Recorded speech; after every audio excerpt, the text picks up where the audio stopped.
لیکن خوشبو کا تو تعلق تھا، خوشبودار ہو اور خوشبو نہ دے، کیا کہنے، فیض ہو اور فیض بانٹے نا، بہت کرم ہو اور کرم دے نا، رحمت ملی اور رحمت بانٹے نا، فضل جھولی میں پڑ جائے اور فضل تقسیم نہ ہو، یہ ہو نہیں سکتا. سبحان اللہ. تو سوچیے امت کی ماں کا کیا انداز کہ آپ اپنے ہاتھوں سے خوشبو لگا کے دے رہی ہیں کہ اشرفیہ بھی اگر ایک ایک استعمال کرے گا، جب پکڑے گا اس کو خوشبو آئے گی. بڑی خوبصورت. تو آپ جب بھی کبھی کچھ تقسیم کرنے لگیں اس کو بڑے بڑے بھلے انداز سے.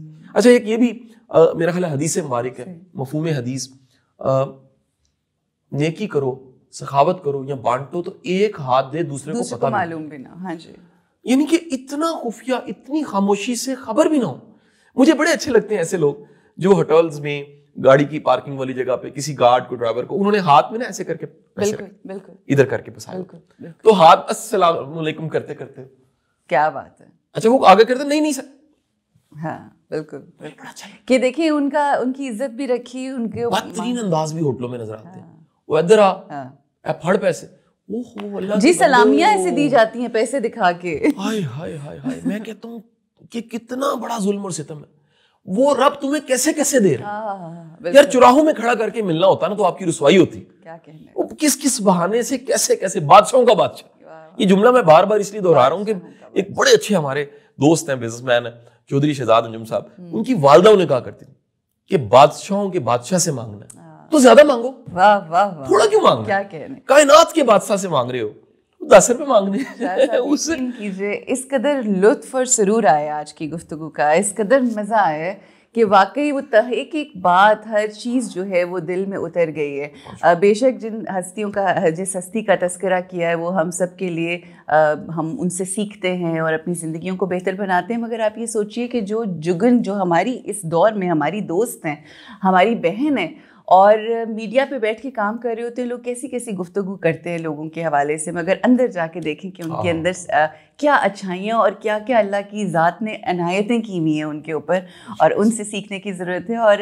اسی حوالے سے، سخاوت کے حوالے سے ایک فرمان ہے امام علی بن ابی طالب علیہ السلام کا. ارشاد فرماتے ہیں کہ وہ لوگ جن کو، جو سخی ہوتے ہیں، اللہ ان کو چن لیتا ہے، اس خاص کام کے لیے چن لیتا ہے. اور جب وہ لوگ چنے جاتے ہیں اور اپنی سخاوت لوگوں کے لیے کرتے ہیں، اور اگر کوئی شخص اس میں اپنے آپ کو روک لے تو وہ جو عنایتیں اور عطائیں ہوتی ہیں وہ پھر کسی اور کو دے دی جاتی ہیں.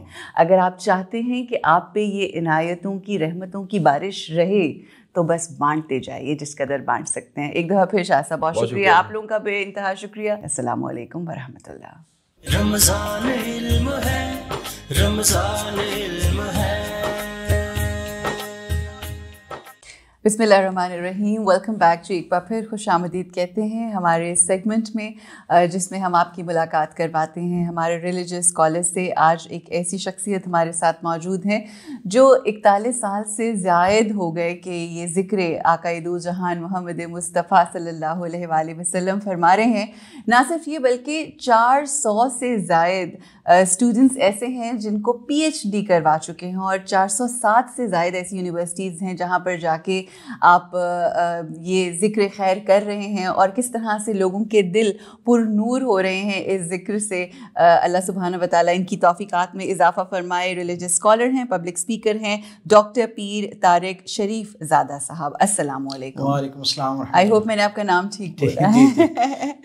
آپ کا نام، اچھا میں نے شریف زادہ کبھی زندگی میں نام نہیں سنا، so it was very different and very appealing for me. آپ ٹھیک ٹھاک ہیں؟ کیسا رمضان جا رہا ہے آپ کا؟ الحمدللہ جی، یہ رحمتوں کا اب موسم بہار ہے جی. اللہ کی طرف سے نزول رحمت بھی ہے، الحمدللہ نزول برکت بھی ہے، اور اعلان مغفرت بھی ہے. اعلان مغفرت، تو ہر طرف سے فائدہ ہی فائدہ ہے جی. اللہ اس کی توفیقات جو ہے انہیں سمیٹنے کی ایک برکت جو ہے وہ اللہ کی طرف سے ہر آن جو ہے وہ اپنی مخلوق کی طرف متوجہ ہے. اللہ اسے سمیٹنے کی توفیق عطا فرمائے. الہی آمین، الہی آمین. ڈاکٹر صاحب ماشاءاللہ آپ یہ دیکھیے کہ یہ میں پہلے بھی آپ سے جب ملاقات ہوئی تو میں بہت فیسنیٹ ہوئی آپ کی تمام گفتگو سن کے، اور بالخصوص یہ جان کے کہ آپ کو اللہ نے چنا اور پھر آپ نے فیصلہ کیا، اللہ کی ذات نے آپ کو شعور بخشا اور آپ نے فیصلہ کیا کہ اب جب یہ زبان بولے گی انہی کی شان میں بولے گی انشاءاللہ. تو سوال میرا یہ ہے کہ ظاہر ہے جب آپ اس شخصیت، اس ہستی کے ساتھ جڑ جاتے ہیں تو چاہتے نہ چاہتے ہوئے بھی آپ کی زندگی کے اندر وہ نور آنا شروع ہو جاتا ہے اور آپ کی زندگی میں تبدیلی آنا شروع ہو جاتی ہے. 41 سال کا تقریباً لگ بھگ سفر ہے یہ ماشاء اللہ. کیا محسوس کرتے ہیں, کیا تبدیلیات سے وہ جو 41 سال پہلے ایک نوجوان, ایک بچہ جو لے کر یہ مشعل چلا تھا, آج وہ یہاں پر پہنچ گیا ہے, کیا محسوس کرتے ہیں اپنی زندگی میں تبدیلی؟ بسم ربی محمد کریم علیہ الصلوۃ والتسلیم. سب سے پہلے تو آپ کا اور قاسم علی شاہ فاؤنڈیشن اس کے سارے ذمہ داران کا بہت شکریہ. اللہ تعالیٰ آپ کو اسی طرح اپنی مخلوق کے لیے خیر کا ذریعہ بنائے رکھے اور آپ لوگوں اور اللہ کے خیر کے درمیان قربتوں کا ذریعہ بنتے رہیں. اللہ تعالیٰ آپ کی توفیقات میں ہر آن برکتیں عطا فرمائے. در حقیقت بات یہ ہے کہ یہ ایک عطر فروشی والا معاملہ ہے جی.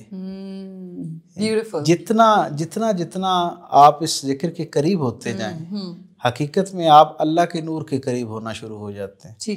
اور یہ کیسے ہو سکتا ہے کہ مسلسل ایک شخص خوشبو کے درمیان رہے اور اس کے رگ و پے میں وہ خوشبوئیں جو ہے وہ کسی نہ کسی درجے پہ سرایت نہ کریں. تو یہ ایک بہت ایسا نور کا, ایک ایسی تمانیت کا سفر ہے کہ جس میں ہر آن برکت ہو رہی ہے. اور میں یہ سمجھتا ہوں کہ یہ شاید اکلوتا سفر ہے کہ اس کی بظاہر کوئی منزل نہیں ہے, کیونکہ کوئی شخص بھی حضور کے ذکر کا حق ادا نہیں کر سکتا اور نہ حضور کے ذکر کو بلند کرنے کا دعویٰ کر سکتا ہے, کیونکہ یہ وہ پاکیزہ اور خوبصورت ذمہ داری ہے جو اللہ نے اپنے ذمہ کرم پہ لے رکھی ہے. اور اللہ جب کسی سے راضی ہوتا ہے تو اسے ذکر کو بڑھانے والا جو سفر ہے اس میں شریک کر لیتا ہے, اس کے لیے منتخب کر لیتا ہے. سو یہ طے شدہ بات ہے کہ یہ ذکر کرنا جو ہے یہ کسی درجے پہ بھی انسان کی اپنی توفیق سے نہیں ہے, اپنی پلاننگ سے نہیں ہے. یہ خالصتاً ادھر سے چناؤ ہوتا ہے تو بندہ اس کام پہ لگتا ہے. اور اس کی خوبصورتی یہ ہے کہ جب آپ اس سفر پہ نکلتے ہیں, ظاہری طور پہ کیونکہ اس سفر کی کوئی منزل نہیں ہے, اس کا کوئی اختتام نہیں ہے, لیکن دوسری طرف اس کے اندر یہ بھی خوبصورتی موجود ہے کہ اس سفر کا ہر قدم اپنے طور ایک منزل ہے. سبحان اللہ, ہر قدم ایک منزل ہے. ہر رات جب آپ حضور کی سیرت کو پڑھتے ہیں تو آپ پہ ایک نیا عقدہ کھلتا ہے, ایک سچائی کا, ایک خوبصورتی کا, ایک نور کا, ایک نئی دنیا آپ کے اوپر منکشف ہونا شروع ہوتی ہے. یہ اگر ہم اس طرح سے کہیں کہ جب آپ قرآنی آیات پڑھتے ہیں, جب بھی اس کو پڑھتے ہیں تو ایک نیا مطالب مختلف نظر آتے ہیں اور ایک مختلف سرور ہے یہ جو آپ کرتے ہیں. تو اسی طرح سے میں آپ سے عرض کروں کہ میرے کریم آقا صلی اللہ علیہ وسلم کی زندگی کو جب کوئی شخص مائنیوٹلی پڑھنا شروع کرتا ہے, اور بلکہ میں یہ کہتا ہوں کہ جب کوئی شخص اپنے آپ کو حضور کی سیرت کے سپرد کرنا شروع کرتا ہے, یہ جملہ آپ نے پہلے بھی بولا تھا, تو اس کی خوبصورتی یہ ہے, اس کا سب سے بڑا اعجاز یہ ہے کہ پھر ایک وقت ایسا آنا شروع ہوتا ہے کہ آپ وہ زندگی گزارنا شروع کر دیتے ہیں. سبحان اللہ. پھر آپ کو کسی وقت یہ لگتا ہے کہ یہ جو جبل ابو قبیس پہ میرے کریم آقا لوگوں کو اعلاء کلمۃ الحق کے لیے اکٹھے کر رہے ہیں نا, تو حضور کی مخاطبین میں کہیں پیچھے ایک کھڑا ہوا ایک خاموش بچہ, گناہگار بچہ جو ہے وہ میں بھی ہوں. وہ کہیں مجھ سے بھی مخاطبت ہو رہی ہے. پھر جب کبھی ہم بدر میں حضور کو اپنی پوری شجاعت کا مظاہرہ کرتے ہوئے دیکھتے ہیں تو لگتا ہے کہ حضور پہ جان نچھاور کرنے والے لوگوں میں کہیں پیچھے کھڑا ہوا لرزتی آنکھوں کے ساتھ دعا کرتا ہوا اور اس منظر پہ کوئی ایک حسرت کے ساتھ دیکھتا ہوا ایک شخص جو ہے وہ میں بھی ہوں. تو پھر وہ غار حرا کی ریاضتیں ہوں, وہ خلوتیں ہوں غار حرا والی, یا پھر وہ خطبہ حجت الوداع والی جلوت ہو, تو وہ سارے سفر جو ہیں, وہ سارا نور جو ہے وہ ایک ایک منظر پھر یوں لگنا شروع ہو جاتا ہے کہ آپ اس منظر کا حصہ ہیں. اور تھوڑی دن کے بعد آپ کو یہ میں بڑی دیانتداری سے یہ بات سامعین کو شیئر کروں گا کہ اگر آپ اسے اہتماماً پڑھنا شروع کریں حضور کی زندگی کو, اور سب کن کہ میں نے اس زندگی سے کچھ حاصل کرنا ہے, بالکل, تو یہ اتنے لجپال اور کریم آقا کی زندگی ہے کہ چند دنوں کے بعد, چند دن, ہفتوں بھی ضرورت نہیں ہے, چند دنوں کے بعد ہر منظر میں آپ اپنے آپ کو کہیں کسی اوٹ میں کھڑا ہوا پائیں گے. تو یہ نور کا سفر ہے. اور جب کوئی فانی اپنے آپ کو اس باقی کے سفر پہ روانہ کرنے کے لیے آمادہ کر لیتا ہے تو اس کی طرف سے بقا کا پیغام آنا شروع ہوتا ہے. الحمدللہ الحمدللہ. شرط صرف مخلصی ہے جو اللہ کی بارگاہ میں قبول ہوتی ہے. اچھا جی, ٹاپک کی طرف آتے ہیں, اور ٹاپک کچھ اس طرح سے ہے کہ ہم جانتے ہیں کہ آقا کی زندگی کا جب مطالعہ فرماتے ہیں تو آپ کو غیر مسلموں کے ساتھ آقا کا رویہ درگزر, کبھی یہودی عورت جو گوشت کھلا دیتی ہے زہریلا اس کو معاف کرتے ہیں, کبھی وہ جو آ کے تلوار تان لیتا ہے اس کو ودا کر دیتے ہیں معاف کر کے. تو یہ جو رویہ رویہ ہے آج، اس سے کیا سیکھنے کی ضرورت ہے ہم مسلمانوں کو جو آپس میں اپنے بہن بھائیوں کے ساتھ ٹالریٹ نہیں کر پاتے؟ غیر مسلموں کے ساتھ کیا سلوک تھا کا؟ میرے کریم آقا صلی اللہ علیہ وسلم کی شخصیت کو جاننے کے لیے جو سب سے بنیادی بات ہے جو سمجھنے کے لیے ضروری ہے، میں یہ سمجھتا ہوں کہ حضور کی زندگی کو جاننے کے سفر پہ جب کوئی شخص روانہ ہو تو اسے یہ سب سے پہلی بات یہ سمجھنی چاہیے کہ میں ایک ایسی عظیم الشان لافانی ہستی کی زندگی کو جاننے کے لیے اپنے آپ کو آمادہ اور تیار کر رہا ہوں، ٹھیک، جو شخصیت صرف مسلمانوں کے لیے اسوہ کامل نہیں ہے بلکہ عالمین کی آخری پیدا ہونے والی انسانی شبیہ میں پیدا ہونے والی روح جو ہے اس کے لیے بھی وہ ویسی ہی ہدایت اور رہنمائی کا اسوہ کامل ہے جیسا حضور کے اپنے زمانے کے لوگوں کے لیے حضور ایک کامل نمونہ بے تھے۔ شک سو حضور کی زندگی سب سے اسی وجہ سے ہم یہ دیکھتے ہیں کہ حضور کی پورا جو خطاب ہے نا اپنی پوری زندگی کے اندر جو مخاطبت ہے وہ بہت کم مومنین کے ساتھ ہے، وہ انسانوں کے ساتھ براہ راست مخاطبت ہے۔ تو وہ رسول جس کا پیغام کے اولین مخاطبین ہی سارے عالمین ہوں اور بالخصوص ان میں پھر سارے انسان ہوں، ان کے پیغام میں یہ کیسے ہو سکتا ہے کہ کچھ آسانیاں جو ہیں وہ صرف مسلمانوں کے ساتھ مخصوص کر دی جائیں؟ چنانچہ ہم یہ دیکھتے ہیں کہ رسول رحمت صلی اللہ علیہ وسلم کا یہ ایک کمال ہے جو حضور کے بدترین ناقد ہیں وہ بھی یہ بات کہنے پر مجبور ہیں کہ رسول رحمت انسانی تاریخ کے وہ واحد مصلح ہیں، وہ واحد رہنما ہیں اور وہ واحد حکمران ہیں جنہوں نے ایک ایسا نظام حیات مرتب کیا جس میں اپنے ماننے اور نہ ماننے والوں کے درمیان عمومی حقوق کے حوالے سے کوئی تفریق نہیں پائی جاتی، یعنی وہ بنیادی انسانی حقوق جو انسان کسی بھی درجے پہ انسانوں کے لیے ہونے چاہیے ان میں مسلم اور غیر مسلم کی کوئی تفریق آپ نے نہیں رکھی، بلکہ میں تو یہ کہا کرتا ہوں کہ یہ انسانی تاریخ کا پہلا نظام حکومت ہے جس کے اندر ریاست مدینہ کی شکل میں کہ جہاں پر غیر مسلم کے لیے زیادہ احتیاط کا فرمان جاری کیا اچھا۔ اور میرے کریم آقا کی وہ جو محبت ہے اس کا عالم یہ ہے، تاریخ ہمیں بتاتی ہے کہ میرے رسول صلی اللہ علیہ وسلم کے سامنے مکہ کے اندر آخری مکہ کی جو پہلی ابتدائی آپ کے 13 برس ہیں اعلان نبوت کے بعد کے، ان کے آخری دنوں میں انتہا درجے پہ حضور کو تکلیف دی جا رہی ہے اور ایک یہودی بوڑھا ہے اس کا جنازہ حضور کے سامنے سے گزر رہا ہے، میرے کریم آقا کی چشمان مقدس سے آنسو جاری ہوتے ہیں۔ اصحاب رسول کہتے ہیں اللہ کے رسول آج تو نسبتاً ایک ریلیف کا دن ہے کیونکہ ایک ایسا شخص دنیا سے جا رہا ہے جو اللہ کا بھی دشمن تھا، اللہ کے رسول کا بھی دشمن تھا، جس نے اپنی ساری توانائیاں مرکوز کر رکھی تھیں لوگوں کے دلوں کو آپ کی طرف سے میلا کرنے کے لیے، تو اس کے جانے پر آپ کی چشمان مقدس سے اس طرح کا گریہ اور آنسو۔ میرے کریم آقا نے کیا جواب دیا؟ حضور نے فرمایا تمہارا یہ کہنا اپنی جگہ بجا، تم اپنے طور پہ ٹھیک سوچتے ہو، لیکن میں کیا کروں، مجھے تو رحمتیں اور بشارتیں تقسیم کرنے کے لیے بھیجا گیا۔ سبحان اللہ۔ کہ میں ایسے یوں دیکھتا ہوں کہ ایک ایسا شخص جس نے میرا زمانہ پایا، میری نشست برخاست دیکھی، جس نے میری صحبت اختیار کی، جسے مجھ سے سوال کرنے کا موقع ملا، جو میرے بچپن کے پہلے لمحے سے آج تک کی زندگی پر گواہ ہے، صحیح، اتنی مسلسل رفاقت اور قربت کے باوجود میں اسے جہنم سے بچا نہیں سکا اور وہ اللہ کی جہنم کے سپرد ہو گئے، یعنی ایمان نہ لا سکا۔ تو حضور اس درجے کی غمخواری یعنی اس کے بارے میں جو اس نے حضور کے ساتھ کر رکھا ہے اس پہ حضور نہیں سوچ رہے، نہ اسے یاد کر رہے۔ حضور کی چشمان مقدس سے رواں آنسوؤں کا سبب جو ہے وہ اس کا رویہ نہیں ہے، بالکل بالکل، بلکہ وہ اس نعمت سے محرومی ہے اس کی، جو اس شخص کی محرومی ہے، مگر جی ہاں، لیکن میرے کریم آقا کس درجہ پہ شفیق اور مہربان ہے، صحیح، اللہ کی ساری مخلوق کے لیے۔ دیکھیں نا، اللہ نے کسی نبی کو اور کسی اور چیز کو یہ شرف نہیں بخشا کہ اسے اپنی رحمت کا استعارہ قرار دے۔ بالکل، دیکھیں نا، قرآن کا آغاز ہوتا ہے نا تو اللہ کہتا ہے بسم اللہ الرحمن الرحیم، وہ الہ ہے لائق عبادت ہے، کیوں؟ کیونکہ وہ رحمان اور رحیم ہے۔ بے شک، رحمان اور رحیم دونوں کا جو بنیادی سورس ہے نا، مدر سورس جو ہے وہ رحمت ہے اور رحم، اور اس کا استعارہ کس کو بنایا جا رہا ہے؟ وہ میرے اور آپ کے کریم آقا کو بنایا جا رہا ہے۔ میرے کریم آقا صلی اللہ علیہ وسلم کے ہاں اقلیتوں کی بنیاد پہ جتنی ان کو حقوق عطا کیے گئے، انسانی تاریخ میں کسی نظام حکومت کے اندر، کسی معاشرے کے اندر اس کی تشکیل کرنے والوں نے اس درجے کی آسانیاں اور عزتیں جو ہیں وہ نہیں رکھی ہیں۔ آپ یہ دیکھیں رسول اللہ صلی اللہ علیہ وسلم کی زندگی کا معراج کیا ہے کہ حضور کے ہاں فتح مکہ ہو چکی ہے، دین ایک ریاست کے دین کے طور پہ نافذ ہو چکا ہے، ہر آن اس میں برکت ہو رہی ہے، قبائل کے قبائل ہلکا بگوش اسلام ہو رہے ہیں، دین پوری قوت کے ساتھ قائم ہے، اور ایک نجران کے یہودی جو عیسائی جو ہیں وہ آتے ہیں، اور گفتگو کے دوران بار بار آسمان کی طرف دیکھتے ہیں. صحیح.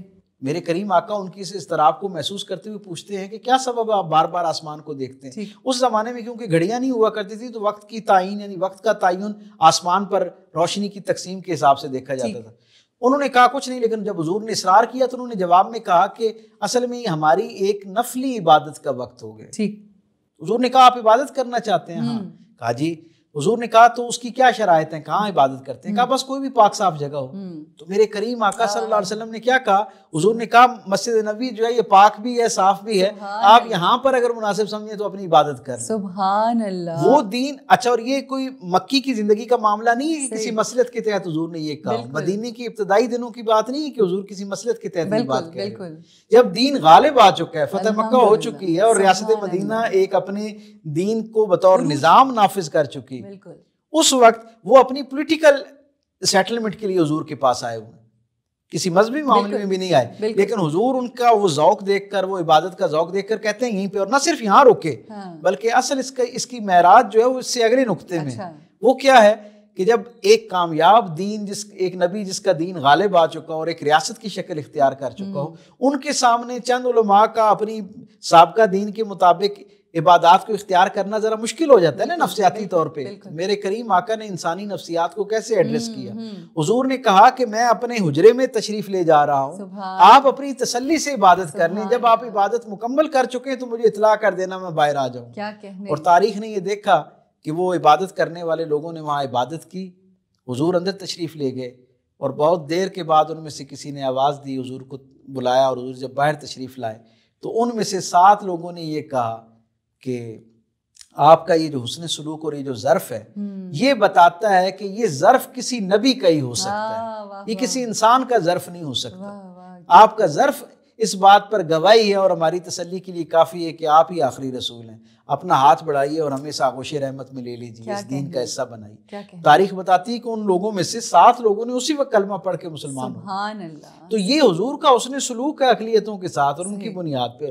آپ یہ دیکھیں کہ وہ ایک شخص جو جنگ میں بھاگتا ہوا جا رہا ہے اور جب پکڑا جاتا ہے تو کلمہ پڑھنا شروع کر دیتا ہے اور ایک صحابی اس کو قتل کر دیتے ہیں. تو حضور اس سے پوچھتے ہیں، کہا یا رسول اللہ اس نے ڈر کے کلمہ پڑھا. تو میرے کریم آقا نے کیا تمہیں اس کے دل کی خبر تھی؟ کیا تم نے اس کے دل کو دیکھ رکھا تھا؟ بالکل. اگر کوئی ڈر کے بھی کلمہ پڑھ رہا ہے تو بھی اس کے لیے بھی اسی طرح دروازے کشادہ ہونے چاہیے جیسے کسی ایک بہت والہانہ عقیدت کے ساتھ اس دین میں داخل ہونے والے کے لیے. مطلب یہ کہ ہمیں آقا کے اخلاق میں وہ ٹالرنس، وہ ایکسیپٹنس اور وہ تمام چیزیں.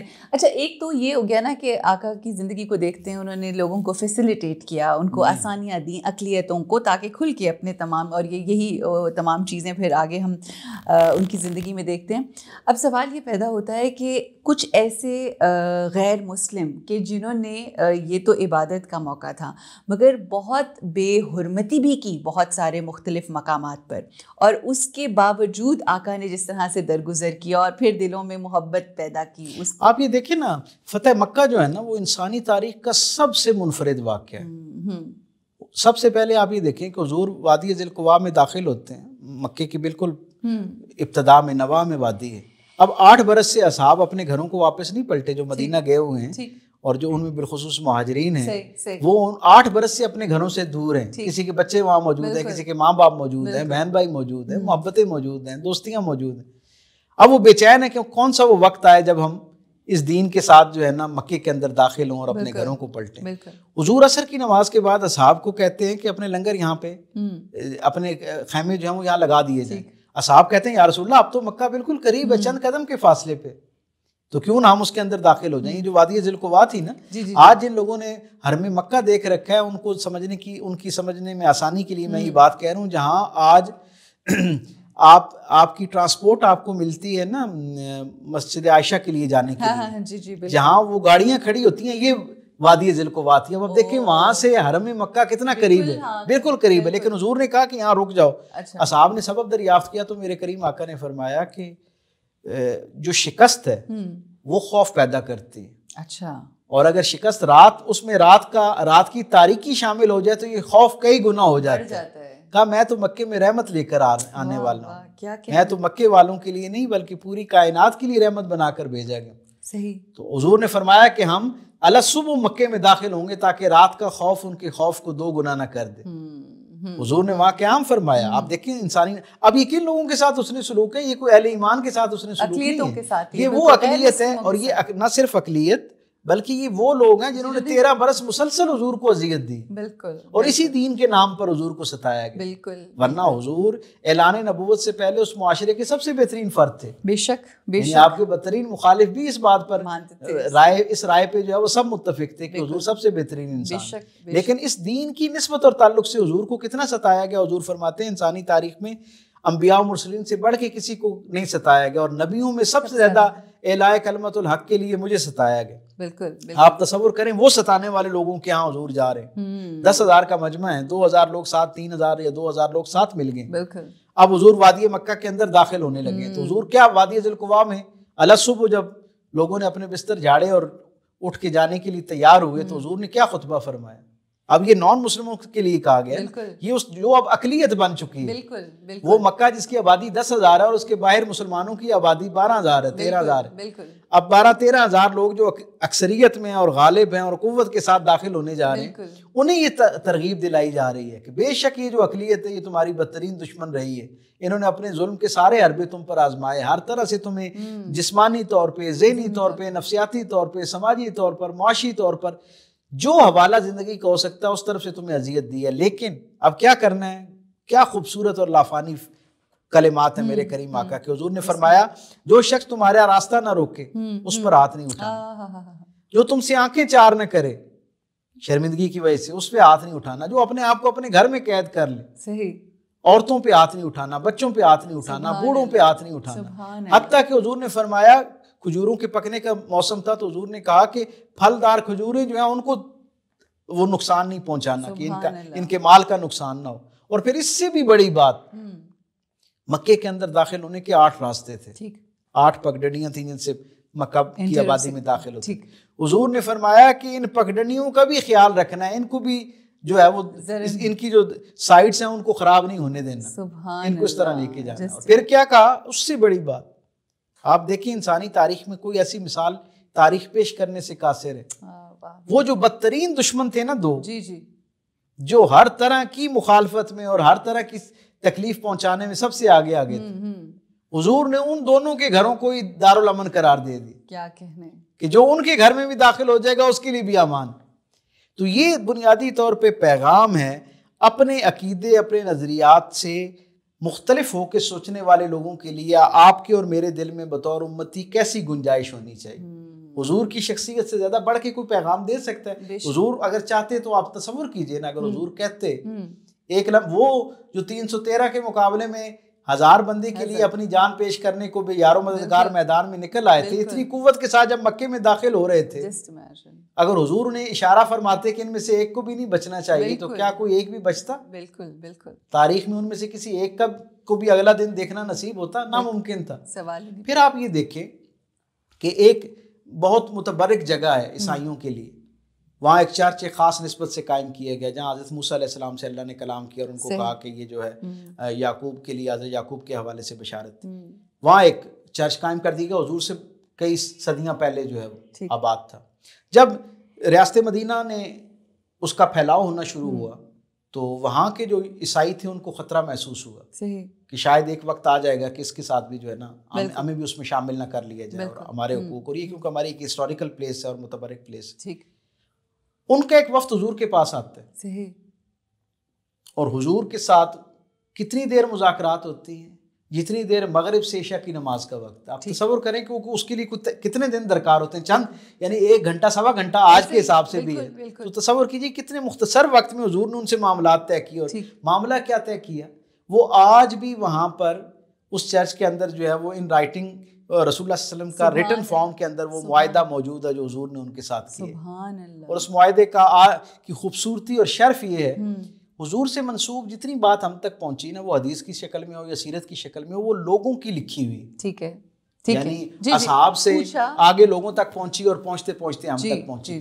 یہ ان چند خوش نصیب تحریروں میں سے ہیں جس کے اوپر حضور کی وہ مہر نبوت لگی ہوئی ہے, جو آج پوری دنیا میں رائج ہے. حضور کی مہر جو ہمیں نظر آتی ہے محمد رسول اللہ لکھی ہوئی, وہ باقاعدہ اس مہر کے ساتھ وہ معاہدہ آج تک موجود ہے. اور اس معاہدے کے مندرجات دیکھیں, اس کی 8 شکیں, لیکن میں 2-4 شکیں صرف آپ کو ہدیہ کروں. حضور نے پہلی بات تو یہ کی کہ یہ معاہدہ محمد بن عبداللہ، محمد رسول اللہ نے لکھا.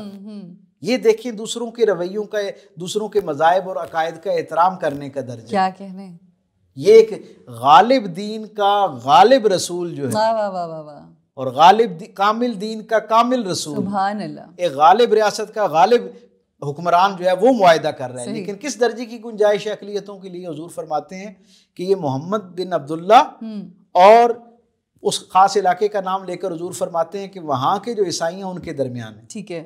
اور اس میں کیا لکھا ہے کہ ان کے جتنے، اس معاہدے کا نتیجہ یہ ہے، حاصل یہ ہے کہ جتنے ان کے مذہبی رہنما ہیں ان سب کی جان کی حفاظت جو ہے وہ ریاست کی ذمہ داری ہے. یعنی رسول اللہ صلی اللہ علیہ وسلم نے اپنی ذمہ داری لی. ٹھیک. پھر حضور نے فرمایا ان کی جتنی عبادت گاہیں ہیں ان سب کی حفاظت کی ذمہ داری جو ہے مسلمانوں کی ذمہ داری ہے، ریاست کی ذمہ داری. اسی طرح ان کے بچوں کی، ان کی عزت آبرو کی حفاظت کی رسول اللہ صلی اللہ علیہ وسلم نے ذمہ داری اپنے ذمہ لی. اور پھر یہ کہا کہ یہ معاہدہ میری طرف سے بھی ہے اور میرے آنے والے ہر امتی کے لیے. اس کو کسی ٹائم فریم کے ساتھ جو ہے فکس نہیں کیا، اور نہ اسے کسی خاص اسلامی حکومت کے ساتھ فکس کیا، بلکہ رہتی دنیا تک کے سارے مسلمانوں کی طرف سے اقلیتوں کے ساتھ ایک معاہدہ ہے گویا.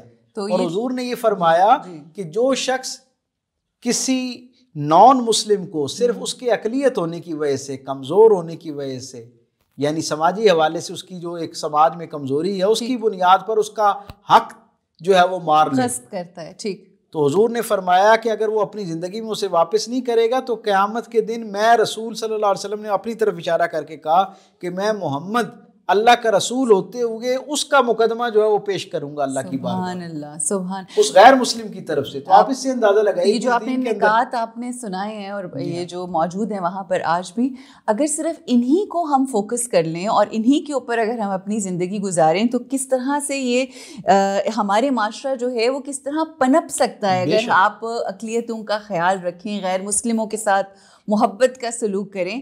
تو میں آخر میں بس یہ کہنا چاہوں گی کہ جو بات آپ کہنا چاہتے ہیں اس کے ساتھ ساتھ جو پیغام ہے نا آج کے دور میں آقا کی سیرت کو جانتے ہوئے اور اس کو سمجھتے ہوئے کیا فرمائیں گے؟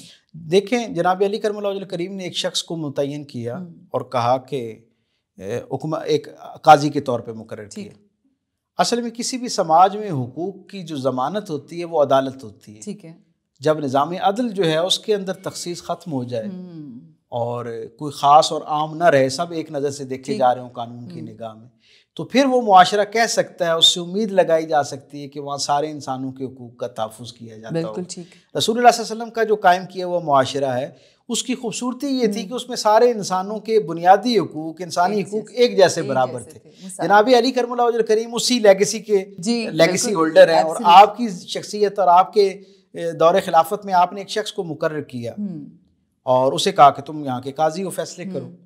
ایک دن آپ اپنا اولیہ جو ہے نا ایک عام شخص کا اولیہ بنا کے آپ بھی اس کی عدالت میں چلے گئے اور دیکھا کہ 2 کیس اس کے سامنے ایک جیسے پیش ہوتے ہیں اور دونوں میں گواہوں کی جو ہے نا اس سے طے یہ ہوتا ہے کہ فلاں شخص جو ہے وہ گلٹی ہے. ٹھیک ہے.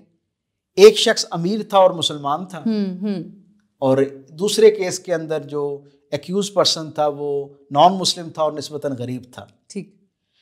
قاضی نے دونوں کو ایک جیسی سزا دی، لیکن شام کو جناب علی کرم اللہ وجہ الکریم نے اس قاضی کو طلب کیا اور اسے معزول کر دیا. مجلس میں جب اسے معزول کیا اس نے ادباً خاموشی اختیار کی، سر جھکا لیا. آپ نے کہا تم پوچھو گے نہیں میں نے تمہیں کیوں معزول کیا؟ اس نے کہا ارشاد فرمائی. اصل میں یہ وہ پیغام تھا جو آپ کے لیے اور میرے لیے اور ہمارے سارے سامعین اور ناظرین کے لیے. آپ نے جناب علی کرم اللہ وجہ الکریم نے فرمایا میں نے تم اس لیے معزول کیا، تم نے فیصلے دونوں درست کیے، لیکن وہ جو مسلمان تھا اور بااثر تھا اسے سزا دیتے وقت تم نے نرم لہجہ اختیار کیا، اور وہ جو غیر مسلم تھا اور اقلیت میں تھا اور کمزور معاشرے کا فرد تھا اسے وہی سزا سناتے وقت تم نے سخت لہجے کا استعمال کیا. تو تمہارے لہجے کی یہ جو تقسیم ہے یہ معاشرے کے اندر تقسیم کی ایک بنیاد ڈالتی ہوئی ہمیں نظر آتی ہے. کہیں اس کے ساتھ وابستہ لوگ دل میں یہ گمان کر سکتے ہیں کہ کیونکہ ہم اقلیت میں تھے اس لیے ہمارے شخص کو، ہمارے بندے کو سزا سناتے وقت بات جو قاضی تھا وہ غصے میں تھا اور جلال میں تھا، اور کیونکہ یہ معاشرے میں اس طرح متمول اور باوسائل آدمی نہیں ہے اس لیے اس کے اوپر سزا سناتے وقت جو ہے لہجہ جو ہے وہ سخت ہو گیا اور کرخت ہو گیا.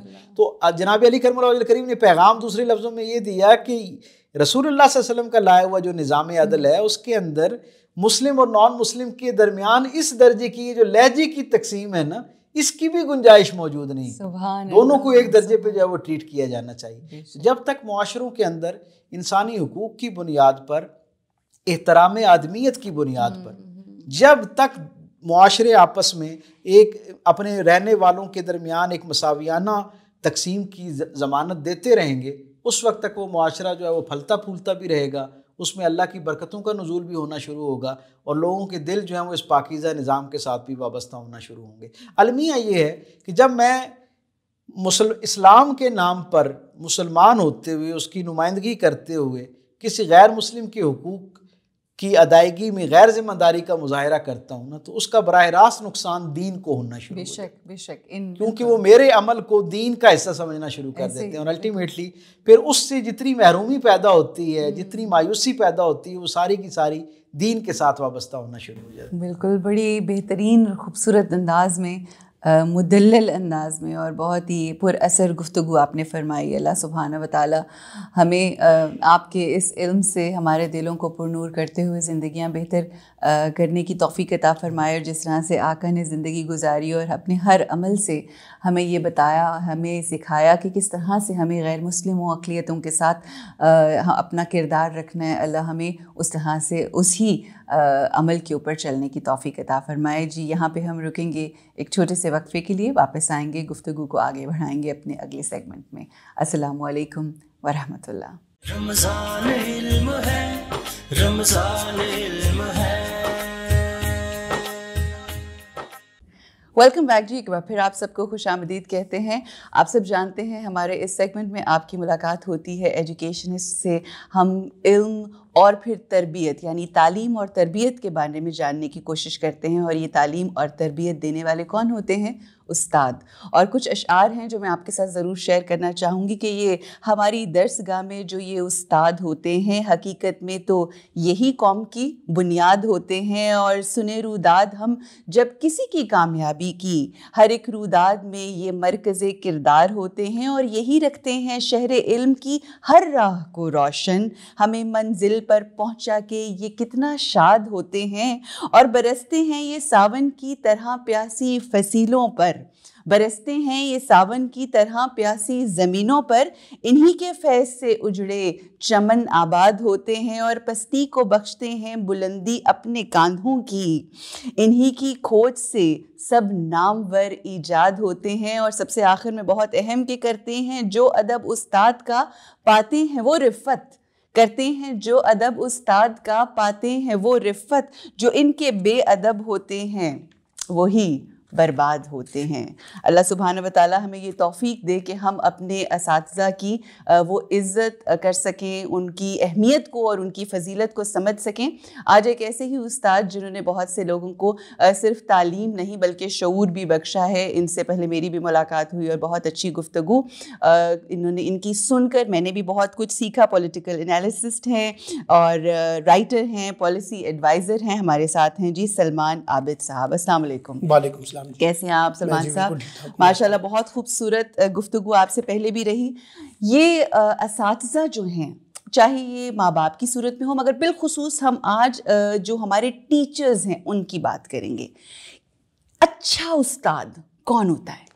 ویسے تو اچھے استاد کا جو خلاصہ ہے وہ آپ نے اپنے چند اشعار کے اندر جو ہے نا پیش کر دیا. دیکھیے معاشرے کی تعمیر اور تشکیل میں جتنا کلیدی کردار استاد کا ہوتا ہے، صحیح، اور خاص طور پہ پرائمری اسکول کے ٹیچر کا، جس نے بیس لائن بنانی ہوتی ہے، جس نے گھر کی بنیاد بنانی ہوتی ہے، جس نے بچے کو کھڑا کرنا ہوتا ہے قدم کے اوپر، وہ جو استاد ہوتا ہے وہاں سے جو سفر شروع ہوتا ہے اور وہ یونیورسٹی تک جاتا ہے. تو آپ یاد رکھیے کہ معاشرے وہی آگے جاتے ہیں جو استادوں کی رہنمائی کے اندر پرورش پاتے ہیں. بے شک. اور جو استاد جس انداز سے معاشرے کی پرورش کرتا ہے, بچوں کی پرورش کرتا ہے, اس کو دیکھیے دیکھتا کیا ہے, وہ کوئی 2+2=4 نہیں سکھاتا. بالکل نہیں. وہ آپ کے اپنے اندر ایک ایسی روشنی کو بیدار کرتا ہے جس روشنی کی بنیاد پہ آپ اپنے نئے راستے تلاش کرتے ہیں. وہ آپ کے اندر ایک ایسا پازیٹیو ایٹیٹیوڈ پیدا کرتا ہے کہ آپ چیزوں کے اندر سے اپنا راستہ نکالنے کی کوشش کرتے ہیں. وہ آپ کے اندر ایک ایسا بردباری پیدا کرتا ہے, رواداری پیدا کرتا ہے, تحمل پیدا کرتا ہے, مستقل مزاجی پیدا کرتا ہے, جو آپ کو کسی بڑے مقصد کی طرف لے کے جاتا ہے. وہ استاد جو آپ کے اندر سے تعصب کو ختم کرتا ہے, نفرت کو ختم کرتا ہے, بغض کو ختم کرتا ہے, لالچ کو ختم کرتا ہے, اور مقابلہ بازی کے رجحان کو ختم کر کے آپ کے اندر ایک صحت مند سرگرمیاں پیدا کرتا ہے. تو اس کا مطلب یہ ہوا کہ جو استاد ہے وہ معاشرے کے اندر ایک دیوار کی تعمیر نو کے اندر کلیدی کردار ادا کرتا ہے. یہ ہمارا استاد جو ہے جس کے اوپر پورا معاشرہ کھڑا ہے, اگر ہم نے اس کے اوپر توجہ نہ دی, اس کے مطلوبہ نتائج اس سے حاصل نہ کیے, اور استاد کو آج کے جدید دور کے مطابق اس کو نہ ڈھالا, تو پھر ہم اس استاد سے وہ روایتی باتیں تو سیکھ لیں گے, وہ ان کے پرانے خیالات تو سیکھ لیں گے. جو آج کی جدید دنیا کے جو نیا علم آ رہا ہے, اب آپ دیکھیے نا گلوبل دنیا کا ہے, آپ ایسے گوگل پہ جاتے ہیں تو آپ کو لاتعداد رپورٹس آ جاتی ہیں. ایسے میں استاد آپ کو بتاتا ہے کہ بچے کے اندر کیسے ہم نے ان چیزوں کو سرچ کرنا ہے, کیسے ہم نے ان چیزوں سے رہنمائی لینی ہے, کیسے ہم نے اپنے آپ کو پروپیگنڈا وار سے بچانا ہے, کیسے ہم نے اپنی بات کو دلیل کے ساتھ پیش کرنا ہے, منطق کے ساتھ پیش کرنا ہے, عقل کے ساتھ پیش کرنا ہے, اس میں جذباتیت نہ ہو. تو یہ ساری چیزیں ہمارا ایک استاد پیدا کرتا ہے. یہ آپ نے بڑی خوبصورت بات کی کہ دیکھیں ہر چیز تو اویلیبل بکس کی صورت میں بھی ہے.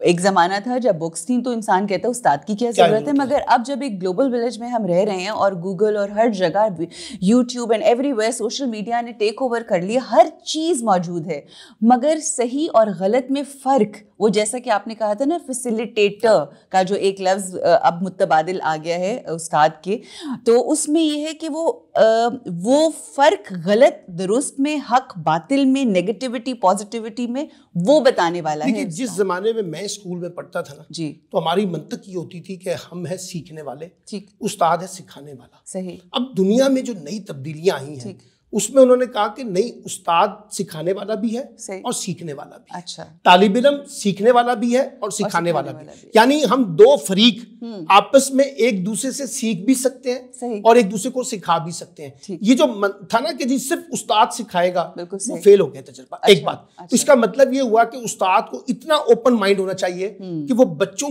سے بھی نیا علم سیکھ سکے. مثال کے طور پہ ٹیکنالوجی کا جو علم ہے, ہمارے مقابلے میں تو بچے زیادہ ٹیکنالوجی کے اوپر دسترس سکتے ہیں نا, تو ہمیں ان سے سیکھنا چاہیے. وہ جتنے شارپ ہیں چیزوں کے بارے میں, ہمیں ان سے سیکھنا چاہیے. ان کا کانفیڈنس ان سے سیکھنا چاہیے. یہ جو استاد اپنی چیزیں بچوں پہ مسلط کرتا ہے نا, ایک تو اس سے باہر نکلنا چاہیے. ایک بات. دوسرا دیکھیے, وقت کے ساتھ ساتھ استاد اپنے آپ کو ری شیپ کرتا ہے. جیسے ہم اپنے شکل کو روزانہ کی بنیاد پہ ری شیپ کرتے ہیں, اپنے ڈریسز کو ری شیپ کرتے ہیں, اسی طریقے سے ایک اچھا استاد اپنے نالج کو بھی ری شیپ کرتا ہے. وہ نئی نئی چیزوں کو سیکھتا ہے, جو نئی چیزوں کو سیکھتا ہے کہ دنیا میں جو نیا علم آ رہا ہے اس سے میں کس طرح سے اپنے بچوں کے پاس ٹرانسفر کروں. ایک بات. پھر اچھا استاد کبھی نصابی کتابوں تک محدود نہیں رہتا, وہ ساتھ ساتھ غیر نصابی کتابوں کی طرف بھی آتا ہے. وہ کتنا ضروری ہے؟ مطلب وہ اس طرح سے ضروری ہے کہ میں ہمیشہ سے کہتا ہوں, نصابی کتاب کی مدت 1 برس ہوتی ہے. جب آپ امتحان پاس کر جاتی ہیں نا یا کر جاتے ہیں, اس کے بعد اس کی اہمیت ختم ہو جاتی ہے. آج مجھے اگر آپ بٹھا, اب تو وہ ہو گئے نا کہ وہ ٹرمز ہو گئے, اگر آج آپ مجھے میٹرک کے ایگزام میں بٹھا دیں, میں فیل ہو جاؤں گا. اچھا. اس لیے کہ میں نے میٹرک کا جو نصاب پڑھا تھا 84 میں, اب تو مجھے بھول بھال گیا. اس کا مطلب وہ نصاب کی مدت 1 برس ہے, اور جو کتاب آپ پڑھتے ہیں غیر نصابی کتابیں, وہ تا حیات آپ کو یاد رہتی ہیں. اشفاق احمد مرحوم نے ایک بڑی اچھی بات کی تھی کہ کتاب پڑھنا اہم نہیں ہے, کتاب پڑھ کے اپنے اندر اتارنا زیادہ اہم ہوتا ہے. تو اس لیے غیر نصابی کتابیں, فلسفہ ہو, سیاست ہو, سماجیات ہو, تاریخ ہو, مذہب ہو, لٹریچر ہو, ان کا مطالعہ بھی بچے کو لازمی کرنا چاہیے. لیکن یہ کرے گا کون؟ یا تو استاد کرے گا یا والدین کریں گے. اگر یہ دو لوگ نہیں توجہ دیں گے تو بچے اپنے آپ کو نصابی کتابوں تک محدود کر دیتے ہیں, اور جو غیر نصابی کتابوں کے بارے میں ان کا مطالعہ وسیع ہونا چاہیے وہ نہیں ہو پاتا. اور بہت ہی اہم جو پوائنٹ ہے اس کی طرف آپ نے توجہ دلائی کہ جو غیر نصابی کتابیں ہیں ان کے اوپر ہمیں بہت زیادہ. اچھا میرا سوال یہ ہے کہ جو غیر نصابی کتابوں کے اوپر تو توجہ دلائی جاتی ہے اور جانی چاہیے, مگر جو ہماری نصاب کی کتابیں ہیں اس میں وہ ہم فارمولاز اور وہ تمام چیزیں کیوں ڈالی جاتی ہیں جو ہماری بچوں کی آنے والی زندگی میں کسی اہمیت کی, مطلب الجبرا جو ہے یا وہ جیومیٹری اور وہ تمام چیزیں وہ چند ایک بچوں کو تو آئیں گی ان کی زندگی میں, مگر بہت سی ایسی ہم چیزیں پڑھتے ہیں جو ہمارے کسی یوز میں نہیں آتی, اس کو نہیں تھوڑا سا. دیکھیے یہ بات بڑی امپورٹنٹ ہے. اب علم کی بنیاد 5 پرنسپلز ہیں. Number 1 information, number 2 knowledge, number 3 چیزوں کو کرٹیکلی دیکھنا, نمبر 4 چیزوں کو ایویلویٹ کرنا, اور نمبر 5 چیزوں کا اسسمنٹ کرنا. اچھا اب آپ یہ بیسک پرنسپل سکھا دیں, بچے اپنا راستہ خود نکال لیں گے. اب ہم کر کیا رہے ہیں, ہم وہ پرانی خیالات, پرانی سوچ, پرانے فارمولے, یعنی نصابی کتابوں میں کئی دہائیوں تک تبدیلیاں نہیں ہوتی. اچھا آپ آج دیکھیے جیسے آج پاکستانی سوسائٹی ہے وہ جس انداز سے آپریٹ ہو رہی ہے, آپ کو نصابی کتابوں میں اس کی ریفلیکشن نظر نہیں آئے گی. بچوں کو لگتا یہ ہے کہ جیسے ہماری نصابی کتابیں کوئی اور دنیا کی باتیں کرتی ہیں اور جو پریکٹیکل دنیا ہم بھگت رہے ہیں یا چلا رہے ہیں وہ ایک اور ہے. تو یہ جو گیپ آپ بتا رہی ہیں, اس گیپ کو فل کرنے کا طریقہ یہ ہے. دیکھیے ایک زمانہ تھا جب آپ 5 سال بعد 10 سال بعد ٹیکسٹ کی بکوں کو ریویو کرتے تھے, اس وقت نالج کا سفر بہت سلو تھا. آج جس طرح سے نالج کا سفر بہت سپیڈ میں 5واں گیئر لگا کے چل رہا ہے, اس کا مطلب ہے سالانہ بنیادوں پر آپ کو اپنے نصاب کو ریوزٹ کرنا ہے. اچھا استاد کو نصابی کتابوں کے ساتھ ساتھ غیر نصابی کتابوں کا بھی ایک سپلیمنٹری مٹیریل ملنا چاہیے تاکہ وہ اس کے ساتھ اکاموڈیٹ کر سکے, اس کو ایک جوڑ سکے. اب ہمارے یہاں وہ ہو نہیں رہا. اب آپ دیکھیے ٹیچرز کی ٹریننگ جو ہے آج بھی ہم انہی پر فرسودہ خیالات کے ساتھ کر رہے ہیں جیسے ہم 80s کی دہائی میں کرتے تھے. ٹیچرز کی ٹریننگ ایکچولی ہوتی ہے جو سرکاری سکولز ہیں, جو پرائیویٹ سیکٹر ہیں ان کے اندر مینڈیٹری ہوتی ہے, لیکن ٹریننگ کے جو طریقہ کار ہیں وہ پرانے ہیں. آپ نئے طریقے سے, مثال کے طور پہ میں آپ کو بتاتا ہوں, بچوں کو اب میوزک کے ذریعے سکھایا جا رہا ہے. صحیح, ورلڈ وائڈ. اب گرامر سکول میں جائیں, لکاس میں جائیں, تو آپ کو لگے گا بچوں کو کھیل میں میوزک کے اندر بچوں کو سکھایا جا رہا ہے. پریکٹیکلی باہر لے جاتے ہیں, گارڈنز میں لے جاتے ہیں. اب بچوں کو لیکچرز کے سے زیادہ آدھا لیکچر آدھا پریکٹیکل ورک اس میں ڈال دیا جاتا ہے. اچھا اب یہ طریقے ہمیں سیکھنے پڑیں گے نا کہ کیسے بچوں کو ایک ماڈرنائزیشن کے ذریعے سکھایا جائے. پھر یہ بھی آپ کو دیکھنا پڑے گا کہ ہماری مارکیٹ جو ہے اس کی ضرورت کیا ہے, ہمیں کتنے لوگ کس شعبے کے چاہیے. مثال کے طور پہ آج ہم طے کرتے ہیں کہ جی بہت زیادہ کمپیوٹر کا دور ہے, ہم کمپیوٹر کے بچے پیدا کرنا شروع کر دیتے ہیں, 10 سال بعد پتہ چلتا ہے کمپیوٹر کا دور ہی نہیں آیا, کوئی اور نئی چیز آ گئی ہے. تو اس کا مطلب یہ ہوا کہ ہمیں مارکیٹ کے ساتھ اپنے آپ کو جوڑنا ہے, الائن کر کے چلنا ہے. تعلیمی اداروں کا انڈسٹری کے ساتھ لنکیجز جوڑنے چاہیے. اچھا بچوں کے اندر انٹرپرینور ایٹیٹیوڈ پیدا کریں کہ بچے خود سے چیزوں کو جنریٹ کریں, اپنی اکنامکس کو جنریٹ کریں, سافٹ سکلز کو اسٹیبلش کریں. لیکن یہ اس وقت ہوگا جب استاد جو ہے نا وہ ایکوریٹ ہوگا. استاد جتنا اپڈیٹڈ ہوگا نا, جی دیکھیں نا, میرے پاس اگر نالج ہے تو میں تو فرفر بولوں گا, اگر میرے پاس نالج نہیں ہے تو میں زیادہ فرفر نہیں بول سکوں گا. تو جتنا استاد اپنے آپ کو اسلحے سے لیس کرے گا, اسلحے سے مراد نالج سے, انفارمیشن سے, تو وہ اتنا ہی زیادہ نیچے ٹرانسلیٹ کرے گا. اچھا پھر میں نے دیکھا ہے, آپ اندازہ لگائیے کہ بہت سے ٹیچرز جو ہیں وہ ٹیچرز تو ہیں ٹھیک, لیکن اچھے کمیونیکیٹر نہیں. جی میں تو یہ سوال میرا نیکسٹ تھا کہ کمیونیکیٹر بھی نہیں ہے, وہ ایکسپلین اس طرح سے نہیں کر پاتے, تو بچوں کی کمیونیکیشن سکلز کیسے بہتر ہوں گی؟ دس از سو امپورٹنٹ. اب آپ یہ دیکھیے اتنا امپورٹنٹ سوال ہے. ہمارے پاس بچے آتے ہیں انٹرویوز کے لیے, ماسٹرز لیول کے, M S C M Phil level کے, وہ ان کو بولنا نہیں آتا.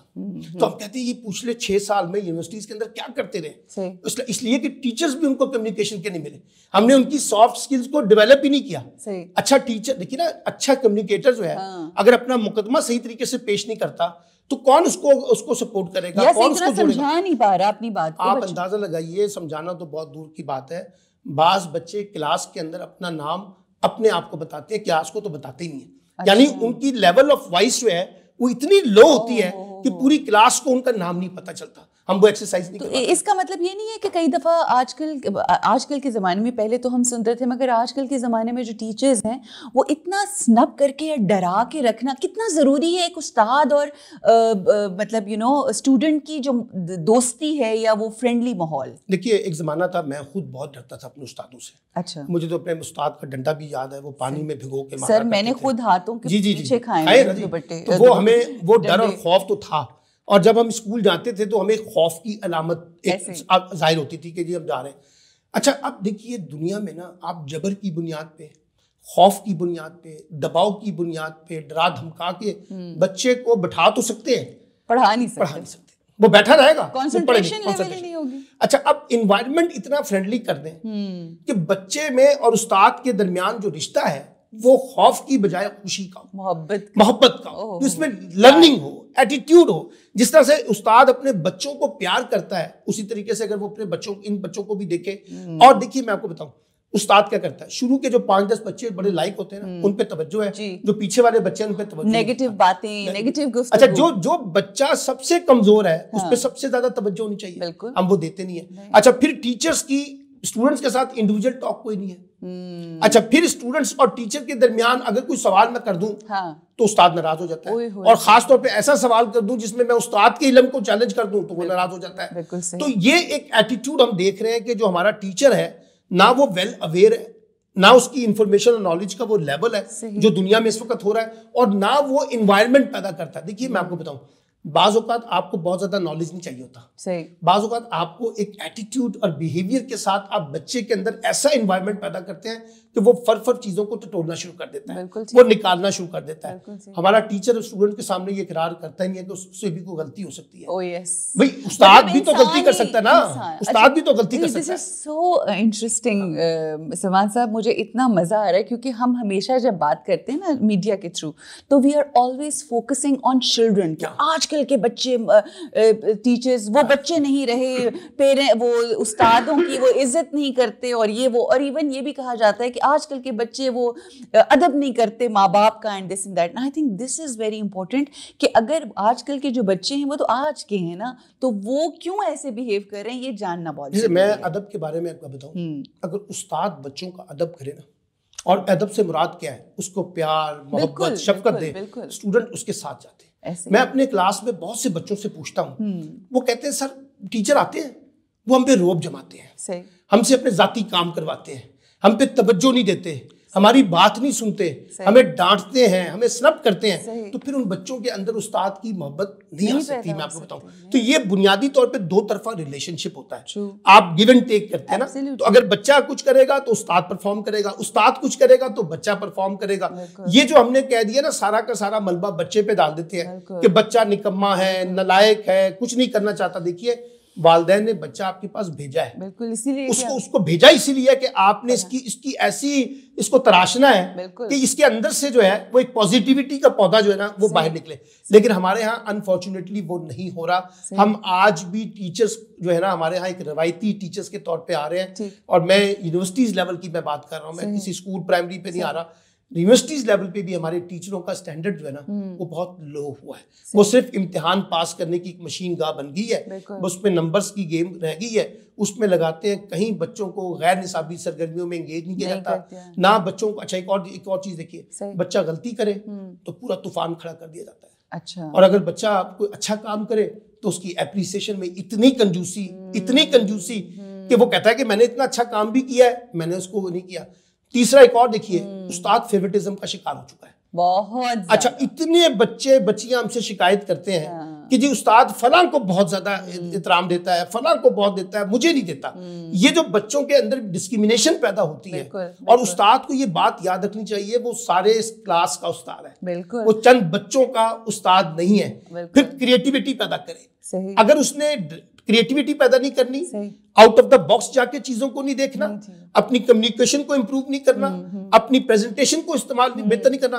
اگر استاد اچھا ڈریس پہن کے نہ آئے, اگر اچھا استاد جو ہے وہ داڑھی وغیرہ تراش کر کے نہ آئے, اور وہ اس طرح سے آئے جیسے ڈل, صفائی ستھرائی. اچھا دیکھیے ڈل, بعض ٹیچرز کو تو میں آپ کو یقین کریں دیکھ کے اندازہ ہوتا ہے کہ ان کی کوئی سائیکولوجیکل ٹریننگ کی ضرورت ہے. یعنی وہ اتنے ڈل لگتے ہیں کہ مجھے لگتا نہیں ہے کہ وہ بچوں کے اندر گرم جوشی کیسا پیدا کریں گے, بچوں کے اندر شوق کیسا پیدا کریں گے.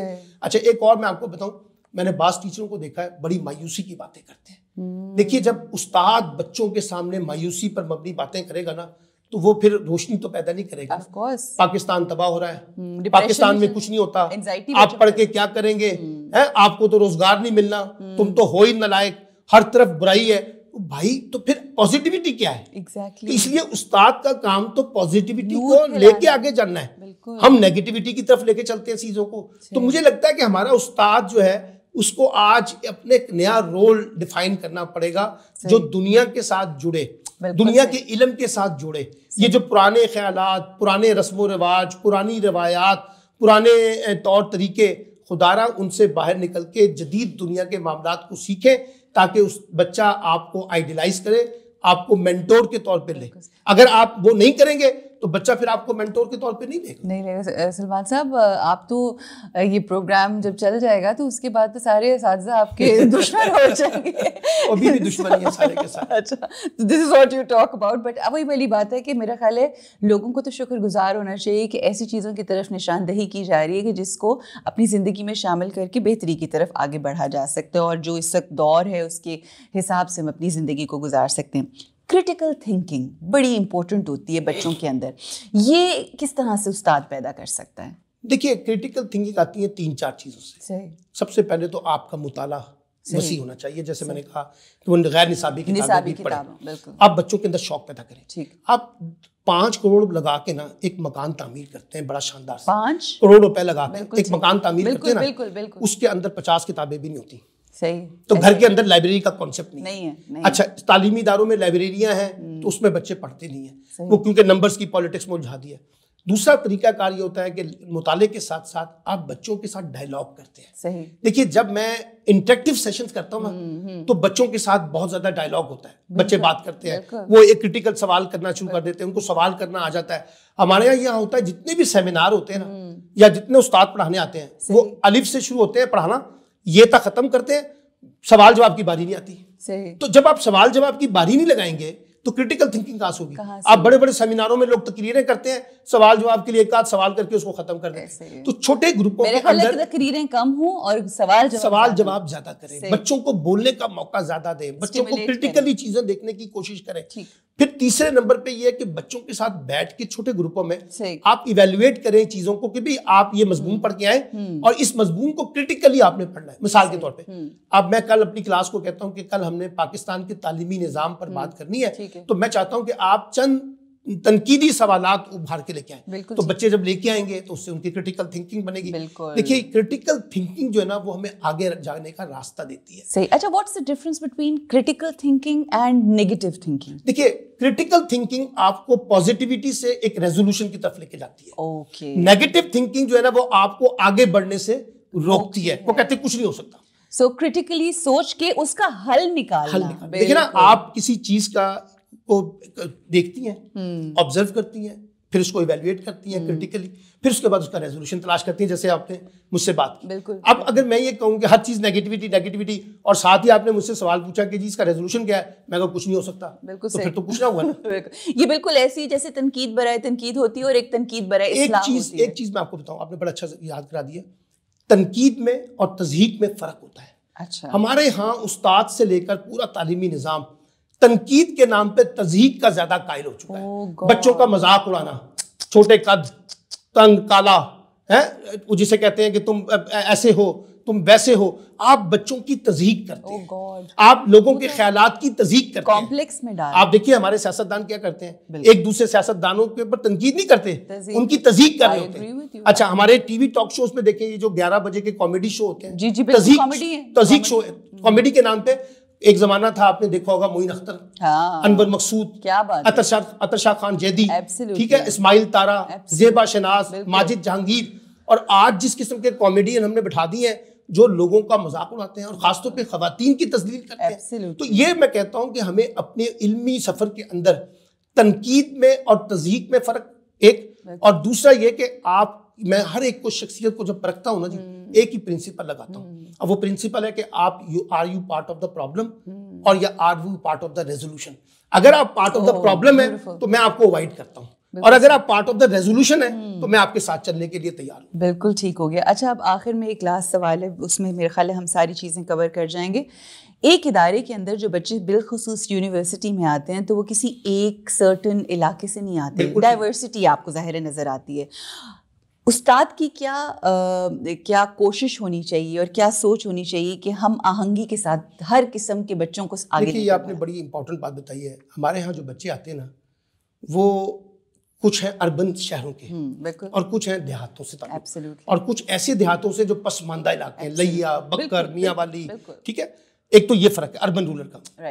دوسرا فرق ہے پیسے کا اور نان پیسے کا, یعنی امیر بچے بھی ہیں اور غریب بچے بھی ہیں. پھر اس میں آپ دیکھیے کوئی پنجابی ہے, کوئی سندھی ہے, کوئی بلوچی ہے, کوئی سرائکی ہے, کوئی دوسرا اردو اسپیکنگ ہے. ایک فرق یہ ہے.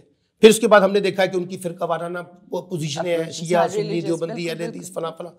ان تمام خیالات کے اندر رہتے ہوئے آپ بچوں کے اندر اگر استاد ان تمام چیزوں کو گلدستہ بنا کر پیش نہیں کرے گا, وہ جان ایلیا کا ایک مشہور شاعر جو ہے ہمارے کراچی کے, ان کا ایک بڑا مشہور جملہ ہے, آؤ اختلافات پر اتفاق کر لیں.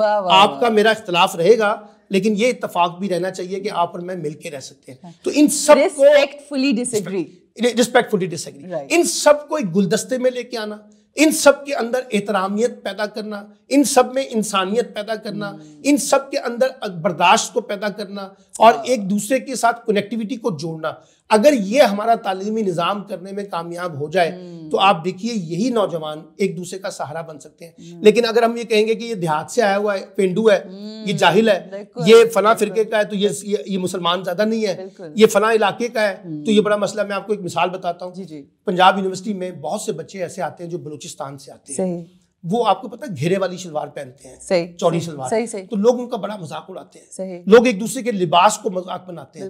تو جب آپ اس طرح کی چیزیں کرتے ہیں تو پھر ان کے اندر نفرت آئے گی, تعصب آئے گا, غصہ آئے گا, پھر اس کے اندر بے چینی پیدا ہوگی, پھر وہ آپ کے سامنے مار کٹائی پہ آ جائیں گے. تو میں یہ سمجھتا ہوں کہ استاد کا ایک بڑا اہم کام یہ ہے کہ وہ جو ڈائیورسٹی کا پرنسپل ہے, دیکھیے پاکستان میں ہر طبقے کا لوگ رہتے ہیں, یہاں صرف مسلمان نہیں رہتے, یہاں اقلیتیں بھی ہیں, یہاں ایک فرقہ نہیں رہتا, کئی فرقے ہیں. یہاں امیر غریب بھی ہے, شہری بھی ہے, دیہی بھی ہیں, پڑھے لکھے بھی ہیں, نان پڑھے لکھے بھی ہیں. ان سب کے اندر چیزوں کو جوڑنا اور ان سب کو ایک بات پہ قائل کرنا. ایک تو یہ کہ ہمیں مل کے رہنا ہے اور ایک دوسرے کا احترام کرنا ہے, چاہے ہمارے نقطۂ نظر جو ہیں ایک دوسرے سے مختلف کیوں نہ ہو. اگر ہمارا تعلیمی نظام اس ڈائیورسٹی کو قبول کر لے تو یہ جو پاکستان میں بہت سے مسائل ہمیں نفرت میں اور تعصب میں نظر آتے ہیں, ان کا خاتمہ کیا جا سکتا. جزاک اللہ سلمان صاحب, بہت بہت شکریہ. اتنی خوبصورت گفتگو آپ نے کی, اور میں آپ سے گفتگو کر کے یہ بات سمجھنے کی کوشش کر رہی تھی کہ آپ کس قدر درد رکھتے ہیں اپنے اسٹوڈنٹس کے لیے اور کس قدر درد رکھتے ہیں اس تعلیمی نظام کے لیے, کیونکہ جو اندر ہوتا ہے اس نظام کے اندر وہی سمجھ سکتا ہے کہ اس کے اندر کیا مشکلات ہیں اور کون کون سے مسائل کا شکار ہے.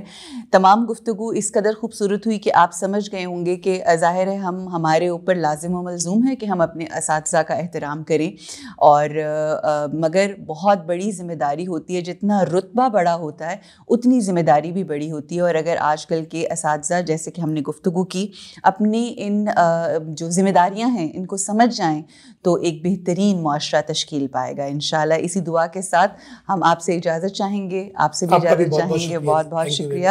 السلام علیکم ورحمۃ اللہ وبرکاتہ. رمضان علم ہے, رمضان علم ہے.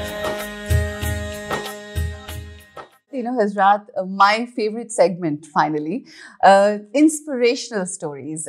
اس سیگمنٹ میں ہم آپ کی ملاقات کروائیں گے ایسے لوگوں سے جو انٹرپرینیور ہیں یا بہت انسپریشنل کام کیا ہے انہوں نے کسی بھی فیلڈ کے اندر, لوگوں کے لیے موٹیویشن کا باعث ہیں اور مختلف طریقے سے موٹیویٹ کرتے ہیں لوگوں کو.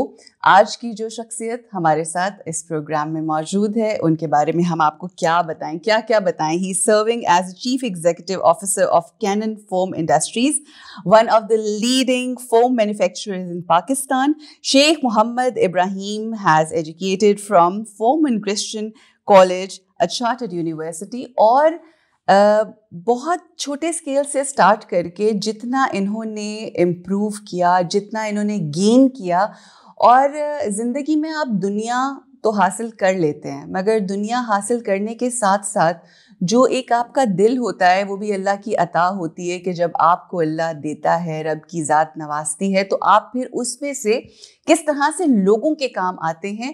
میں جب ان کے بارے میں دیکھ رہی تھی, جان رہی تھی, ریسرچ کر رہی تھی, تو یہ مجھے بہت انسپائر کیا. ہمارے ساتھ ہیں شیخ ابراہیم. السلام علیکم. وعلیکم السلام. کیسے ہیں آپ شیخ صاحب؟ شکریہ. ٹھیک ٹھاک ہیں. بہت.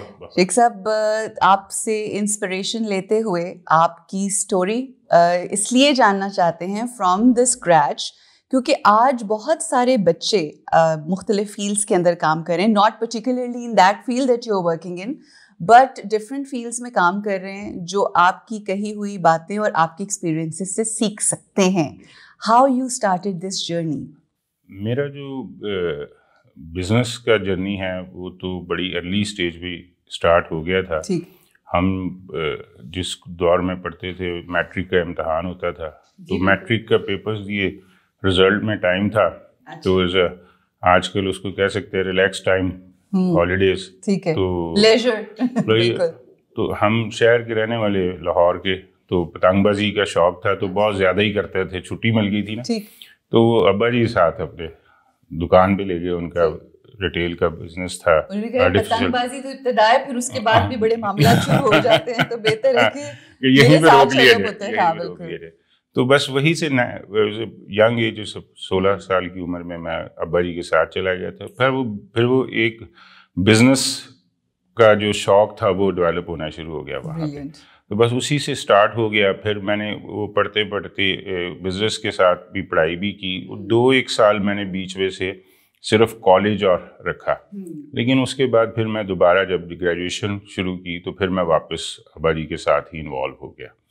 تو بس یہی سمجھ لیں کہ تبھی سے بزنس کرتے آ رہے تھے. تو والد صاحب کا جو بزنس تھا وہ وہ یہ نہیں تھا. والد صاحب آرٹیفیشل لیدر کے امپورٹر تھے, بیسیکلی باہر سے اور پاکستان سے لے کے بیچتے تھے. تو 95 میرے والد صاحب اور ان کے بھائی آپس میں پارٹنر تھے, تو 95 میں ان کی پارٹنرشپ ڈیزالو ہو گئی. دین آئی اسٹارٹ 97-98 میں ہم نے یہ اپنا بزنس شروع کیا. I am with my younger brother شیخ اسماعیل صاحب, اور وہ انہوں نے ماسٹرز کیا تھا. ہم دونوں پھر اکٹھے مل کے یہ بزنس شروع کیا. اور جیسے آپ نے کہا کہ بہت چھوٹے پیمانے پہ یہ ایکچولی ابا کے بھائیوں کے ساتھ مل کے پارٹنرشپ میں فیکٹری لگی تھی, لیکن یہ بند ہو گئی, چلائی نہیں. یہ آدھی لگی آدھی بند والی تھی. تو پھر یہ ہمارے پاس آ گئی, ہم نے اسٹارٹ کیا. لانگ سٹوری, کیسے کیا کیا مشکلات کیا اس میں ہیں, ایون کہ مارکیٹ, معاشرہ, لوگ. اور میں اس ساری سٹوری کا ایک آپ کو لب الباب بتاؤں کہ جتنا آپ کو کسی کو بھی لوگوں کو ہرڈلز آتی ہیں تو ان کو چیلنج بنا لینا چاہیے. جب کوئی آپ کو تنگ کرتا ہے تو اس کو چیلنج. کیا بات ہے, بڑی. اس کے اوپر تو ڈیٹیل میں ہم بات کریں گے, مگر کمنگ ٹو دا فیکٹری, آپ نے کہا کہ آپ کو ملی ٹوٹی پھوٹی جیسی بھی. ایک نارمل جو ویو پوائنٹ ہوتا ہے نا انسان کا, وہ ٹوٹے پھوٹے کھلونوں کو پسند نہیں کرتا. نہیں, اس کو ٹوٹی پھوٹی ہم نہیں کہہ سکتے, سٹارٹ ہی نہیں ہوئی. اچھا, سٹارٹ نہیں ہوا, مگر لوگوں کی کوشش ہوتی ہے کہ وہ آپ ہی نے بنائے. Why foam, why Canon, why this industry? ہاں, میں آپ کو بتاتا ہوں, یہ بھی ایک چیلنج ہی ہو گیا تھا. ہم شاید فوم کا کام نہ کرتے, ہمیں کوئی انڈسٹری کا تجربہ بھی نہیں تھا. میرے ابا نے کبھی انڈسٹری چلائی نہیں تھی. یہ میرے تایا اور ابا مل کے لگا رہے تھے. تایا علیحدہ ہو گئے. وہ میں نے آپ کو کہا نا, لوگوں کی باتیں چیلنج بنا لیتے ہیں. تو کسی نے کہا میرے ابا سے, میں اب نام نہیں کوٹ کرتا, کہ آپ اور آپ یاسین صاحب, آپ اور آپ کے بچوں نے تو کبھی چلائی نہیں, تو یہ کیسے چلائیں گے؟ بالکل ٹھیک. کوئی ایکسپیرینس ہی نہیں. ہم کوئی انڈسٹریلسٹ تھوڑی تھے. ابھی میری اس وقت عمر 20 سال تھی, بھائی کی عمر میرے سے بھی چھوٹا تھا, یا میں 21 سال کا تھا تو وہ سمجھے اس سے بھی چھوٹا تھا. تو یہ 20-25 سال پہلے کا سفر ہے. تو 25 سال 22 سال جو ہم نے گزارے ہیں, تو اس وقت ہم خود اتنے بڑے نہیں تھے, چھوٹے چھوٹے تھے. آپ یہ دیکھیے کہ اس وقت لوگوں کے جو الفاظ تھے اور جو معاشرہ تھا, اس نے, ہم تو ایک دور یہ بھی آ گیا تھا کہ اتنے فیڈ اپ ہو گئے تھے کہ ہم سمجھتے تھے ہم سے چلنی نہیں ہے. بالکل ایسے. ٹھیک ہے, ایسا وقت بھی آ گیا, کیونکہ لوگوں نے اتنی مشکلات ڈال دی تھی کہ چیزیں بہت زیادہ تنگ ہوتی چلی جا رہی تھی.